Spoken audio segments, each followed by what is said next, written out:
with the environment that's being created now, especially with, I think, what is pouring right now across our southern border, I tell you, we have to be ready to defend our families, our communities, our neighbors, our churches, everything, because it is coming home. This is going to, I don't believe there's going to be a neighborhood exempt from what's coming, is what is pouring across. And we have to do that.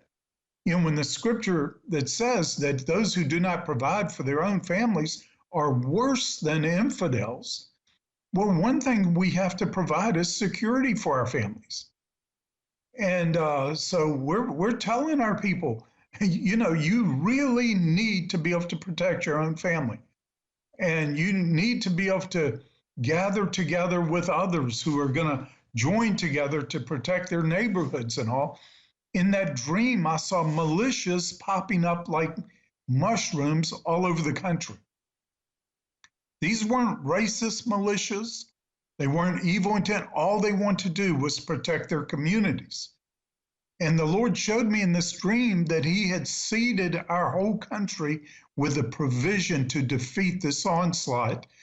And the seeds that he had sown throughout our country to defeat it were the veterans of the Afghan and Iraqi wars who knew how to fight urban warfare and everything else, but they would be the provision. And, you know, even Jesus said at one point, he said, I didn't come to bring peace, I came to bring a sword.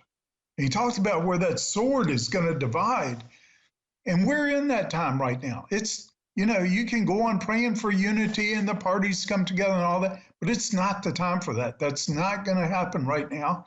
And the Lord also said, there will be a time to sell your coat and buy a sword. Now, the sword was the weapon of the day, of their time. It's not the weapon of our time, but it was a weapon to defend the faith, to defend everything. So the most powerful weapons we have are not carnal weapons. We understand that. But the war that is unfolding, it's going right down to, I think, every neighborhood and every community, every city. And it will be a civil war. And, you know, it's going to be, I think, increasingly worse with the increasing time it takes for Americans to stand up and push back against this evil that has been taking over our land.